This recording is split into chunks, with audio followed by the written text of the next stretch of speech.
My sister tried to seduce my husband while living with us, and now she's claiming he proposed to her first, saying they've been in love for years, and I was the backup plan all along. My name is Sarah, 28F, and I've been married to Daniel, 32M, for 3 years. Our relationship wasn't always easy. Marriage never is, but we worked hard to make it work, and I always believed we were solid. That belief started to shatter when my younger sister, Laura, 25F, moved in with us a few months ago. She had just broken up with her long-term boyfriend and needed a place to stay. I thought we were doing the right thing by offering her our guest room, never suspecting the chaos it would soon bring into our lives. At first, everything seemed fine. Laura was grateful, and we all settled into a routine. But after a few weeks, I started noticing little things that made me uncomfortable, things that involved Laura and Daniel. She was always around when he was home, making flirty comments, laughing at his jokes a little too enthusiastically, touching his arm in ways that made my stomach churn. It felt harmless at first, but it didn't take long before I realized she wasn't just being friendly. Laura was trying to get close to my husband, closer than any sister should. I confronted her one evening after I saw her sitting a little too close to Daniel on the couch, her legs draped over his lap while they watched TV. I could see the discomfort in his eyes, but he didn't say anything. Maybe he didn't want to make a scene. I pulled Laura into the kitchen, away from Daniel, and asked her what the hell she was doing. "What are you talking about, Sarah?" she asked, blinking at me innocently. But there was something in her tone, something smug and condescending that sent alarm bells ringing in my head. "You know exactly what I'm talking about," I shot back. "You've been all over Daniel since you moved in. This isn't normal, Laura. You need to stop." She smirked, crossing her arms. "Oh, come on. We're just having fun. Don't tell me you're jealous of your little sister." The way she said it, so casually, so dismissively, made my blood boil, but I tried to keep my cool. This isn't about jealousy. It's about boundaries. You're crossing them, and it's making me uncomfortable. Laura rolled her eyes, flipping her long hair over her shoulder. "You're overreacting. Daniel doesn't seem to mind." Her words hit me like a punch to the gut. I hadn't even considered that possibility. Daniel was a good man, but what if he was enjoying the attention? What if he wasn't uncomfortable at all? The thought gnawed at me, planting seeds of doubt I couldn't shake. That night, I tried to talk to Daniel about it, but he brushed it off. He told me Laura was just being playful, that she was still reeling from her breakup and needed to feel good about herself again. He made it sound so innocent, like I was the one making a big deal out of nothing. I wanted to believe him, I really did, but something didn't feel right. Then things took a turn for the worse. A few days later, I came home from work early and found Laura in the kitchen with Daniel. They weren't doing anything inappropriate, but the way she was leaning into him, her hand resting on his chest, made my stomach lurch. I could see the way she looked at him, like he was hers. I knew I couldn't ignore it anymore. I waited until Laura left the room before confronting Daniel again. "We need to talk," I said, my voice tight with anger. "This has to stop." He sighed, rubbing his temples. "Sarah, you're overreacting. She's your sister. She's not doing anything wrong." "Not doing anything wrong?" I repeated, incredulous. "She's flirting with you, Daniel. She's making a move on you, and you're letting her." He looked genuinely surprised, but there was still a hint of frustration in his voice. "I'm not letting her do anything. She's been through a lot, and I'm just trying to be supportive." I couldn't believe what I was hearing. Supportive? By letting her throw herself at you? What about supporting me? What about respecting our marriage? Daniel ran a hand through his hair, clearly exasperated. "I love you, Sarah. I'm not interested in Laura. She's just going through a rough time." But his words didn't soothe the growing pit of anxiety in my chest. I could see the way Laura looked at him, the way she clung to him like he was her lifeline. And I could see how Daniel was caught in the middle, trying to placate both of us. But what if Laura didn't care about that? What if she was determined to take what wasn't hers? The breaking point came when I overheard a conversation between the two of them. I had just come home from running errands and heard their voices in the living room. I paused at the door, listening. "You know we have a connection," Laura was saying, her voice low and intimate. "You can't deny it, Daniel." There was a pause, and I heard Daniel's uneasy response. "Laura, this isn't right. I'm married to your sister." "But you've been in love with me for years," she insisted, her tone dripping with confidence. "I was the one you wanted all along. You only married Sarah because I wasn't available." My heart stopped. What? This had to be some twisted lie, something Laura had concocted in her head. There was no way Daniel had ever wanted her. No way he had proposed to me as some kind of consolation prize. I burst into the room, unable to stay silent any longer. "What the hell are you talking about?" I demanded, my voice shaking with rage. Laura turned to me, completely unfazed. "It's true, Sarah. Daniel proposed to me first, before you ever came into the picture. He's loved me all along, but I wasn't ready, so he settled for you." I looked at Daniel, hoping, praying, that he would deny it, that he would tell me Laura was lying. But the look on his face told me everything I needed to know. He didn't deny it. He didn't say anything at all. My world came crashing down around me. I stood frozen, my entire world crumbling beneath me. Laura's words rang in my ears like a cruel echo. "He proposed to me first. He only settled for you." I couldn't breathe. I looked at Daniel, hoping for any sign that this was all just some twisted misunderstanding, but the guilt in his eyes was unmistakable. He didn't need to say anything. His silence confirmed everything. "How could you?" I finally managed to choke out, my voice barely above a whisper. My hands trembled as I stared at the man I thought I knew, the man I had built a life with. "How could you do this to me?" Daniel ran a hand through his hair, avoiding my gaze. "Sarah, it's not what you think." "Not what I think." I cut him off, my voice growing louder, more frantic. "You proposed to my sister first. You've been in love with her this whole time. And you never thought to tell me? You let me marry you under false pretenses. You let me believe we had something real." Laura stood there, arms crossed, watching with a satisfied smirk on her face. I could feel her eyes on me, reveling in the chaos she had unleashed. This wasn't just about Daniel's betrayal, it was about her winning. She had always been competitive, always had to be the center of attention, and now she was relishing the fact that she had destroyed me. "Sarah, I didn't settle for you," Daniel said quietly, his voice trembling. "I married you because I loved you." "Love me?" I spat, the words tasting like poison in my mouth. "Don't you dare try to soften this. You lied to me, Daniel. You married me when you were still in love with her." I pointed a shaking finger at Laura, who remained completely unfazed.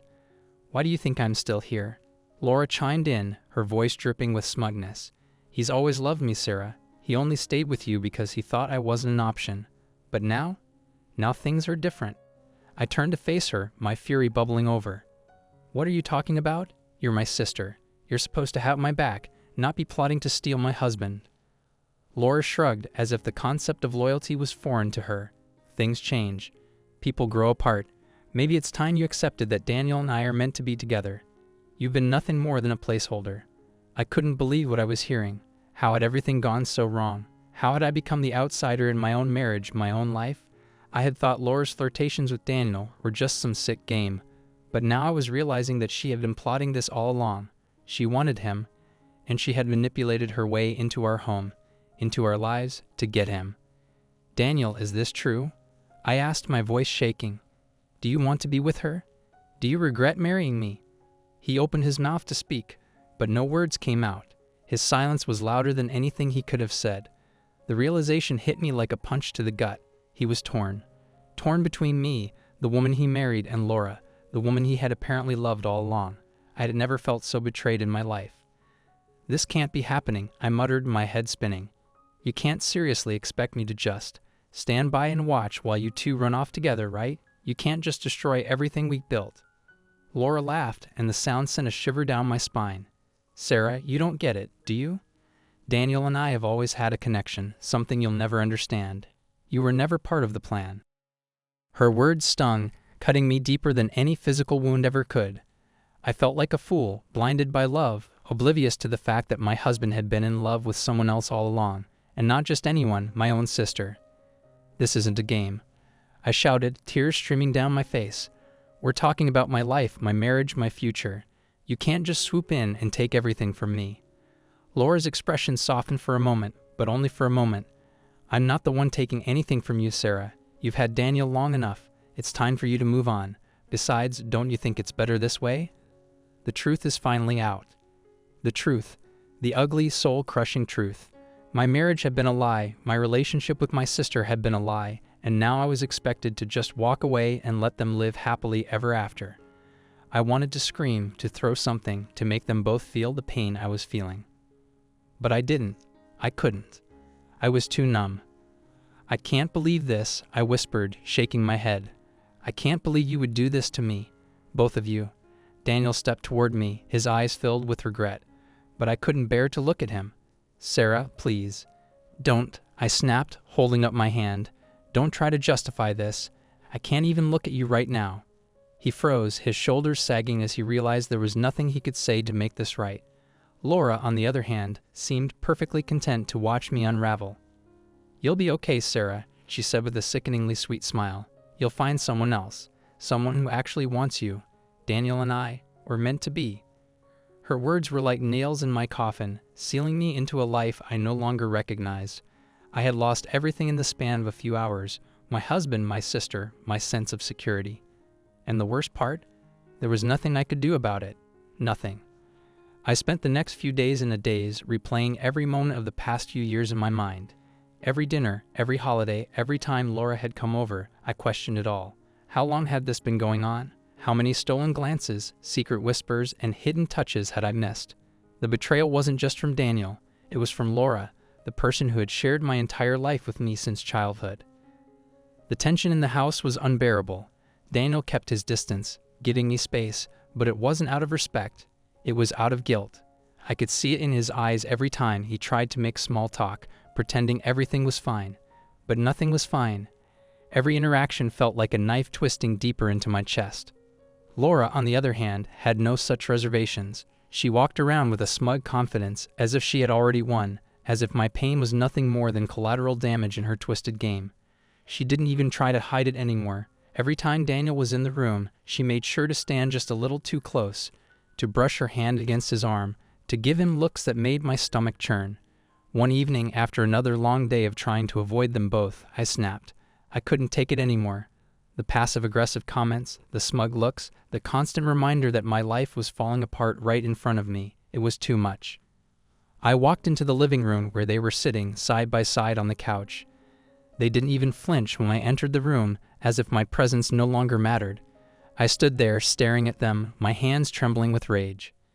"This ends now," I said, my voice shaking. "I'm not going to sit here and watch you two play house while you destroy everything I've worked for."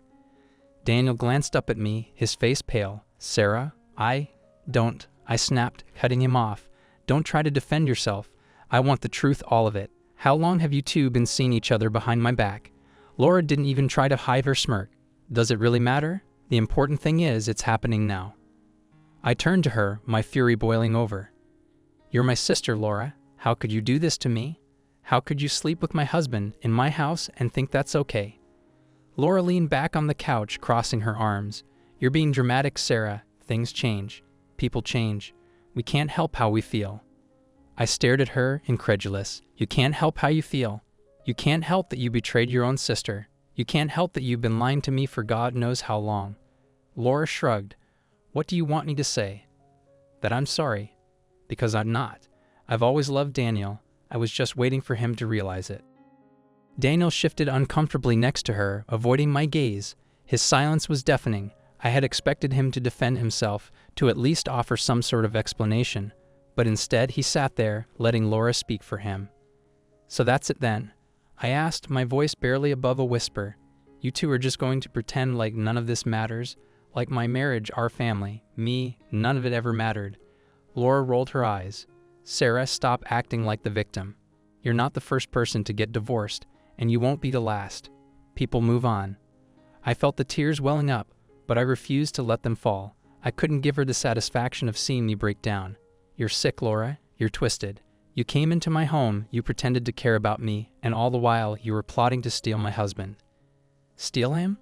Laura laughed, a cold, bitter sound. "Sarah, I didn't steal anything. Daniel came to me. He chose me. That's what you can't accept, isn't it? That he picked me over you." I felt like I had been punched in the gut.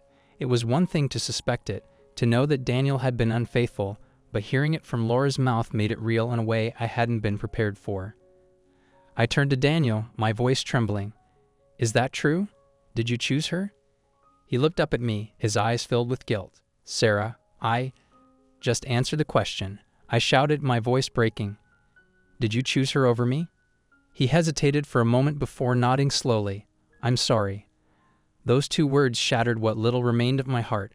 I had been holding on to the hope that maybe, just maybe, this was all a mistake, that Daniel still cared about me in some way. But now, standing there, I realized that I had been fooling myself. He had made his choice, and it wasn't me. Laura stood up, walking over to Daniel and placing a hand on his shoulder. "It's time for you to move on, Sarah. We're all adults here. We can figure this out like grown-ups." "Figure this out?" I repeated, incredulous. "What is there to figure out? You've ruined everything. You've destroyed my marriage, my trust, my entire life, and you expect me to just move on." Laura smiled, a sickeningly sweet smile. "You'll get over it. You're stronger than you think." I couldn't take it anymore. The betrayal, the lies, the smugness, it was all too much. I turned and stormed out of the house, my heart pounding in my chest. I needed to get out of there, to get away from them, before I did something I'd regret. As I drove aimlessly through the streets, my mind raced. How had my life fallen apart so quickly?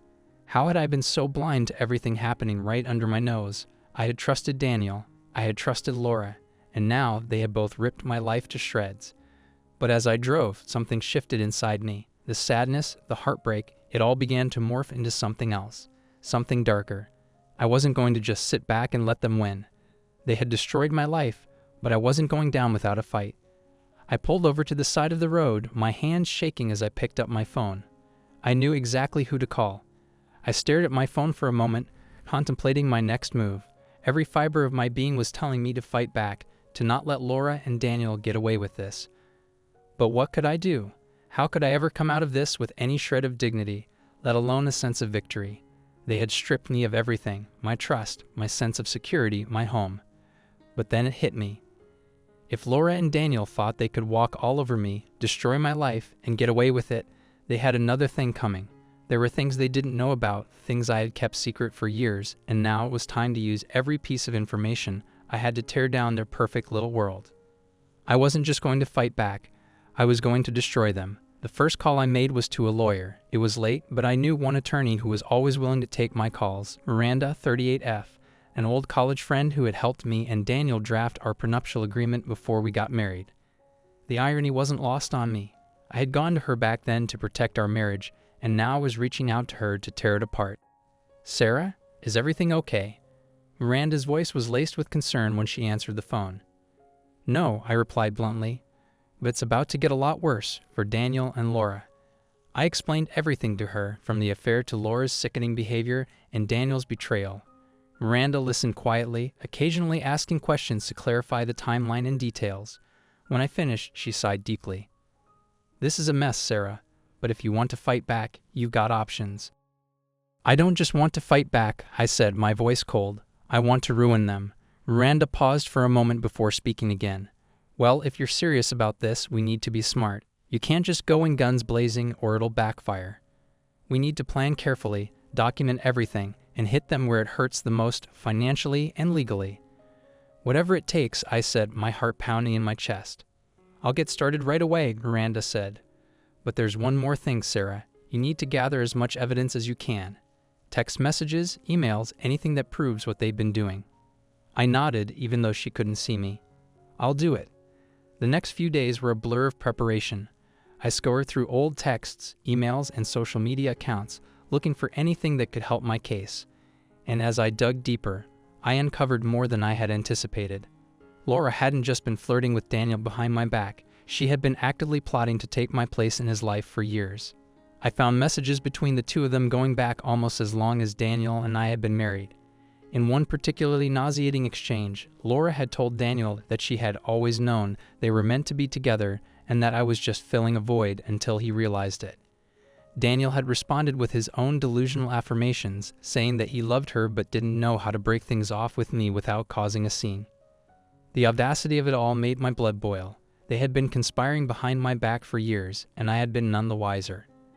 I saved everything, every message, every email, every shred of evidence that proved their betrayal. I knew that once I handed it over to Miranda, she would know exactly how to use it to dismantle their lives. But I wasn't stopping there. Laura had no idea that I had something even more powerful in my arsenal, something that could ruin her reputation for good. Years ago, when we were both in our early 20s, Laura had gotten into some trouble. She had been involved in a scam, working with a shady businessman who had promised to help people invest in real estate, but had been running a Ponzi scheme instead. Laura had never been caught, and she had always assumed that her involvement had gone unnoticed. But I knew the truth. I had known for years, but I had never said anything. I had thought I was protecting her, being the good sister. Now I was going to use that secret against her. I dug through old files and found the emails and documents she had shown me back then, proof that she had been involved in the scam. She had begged me to help her hide it, to keep it from our parents and the authorities, and I had reluctantly agreed. I had always regretted that decision, but now it was going to pay off. The final piece of my plan fell into place when I overheard a conversation between Daniel and Laura. They didn't realize I was standing just outside the room listening. "You don't think she'll actually try to fight us, do you?" Laura asked, her voice dripping with arrogance. "No," Daniel replied. "She's too weak. She'll probably cry about it for a while, but in the end she'll cave. She always does." I clenched my fists, my nails digging into my palms. They thought I was weak. They thought I would just sit back and let them destroy my life. I was about to show them just how wrong they were. I stood there, frozen in place, listening to their smug conversation. The confidence in their voices, the absolute certainty that I would back down, was enough to make me want to storm in and confront them right then and there. But I didn't. I stayed quiet, calm, and patient. I had been waiting for this moment, the final nail in their coffin, and now I had it. Over the next week, I carefully set my plan in motion. I worked with Miranda to finalize the divorce papers, armed with the evidence I had gathered. She was impressed with how thorough I had been, remarking that it wasn't often a client came to her with such a clear-cut case of betrayal.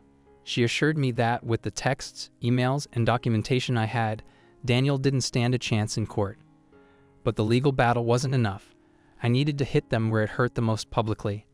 I called a close friend of mine, one who happened to work for a popular local blog known for exposing scandals. I hadn't talked to her in a while, but I knew she would be more than happy to take on a juicy story like this. I didn't give her all the details right away, but I dropped enough hints to pique her interest. "Are you sure you want to go through with this, Sarah?" she asked, her voice laced with concern.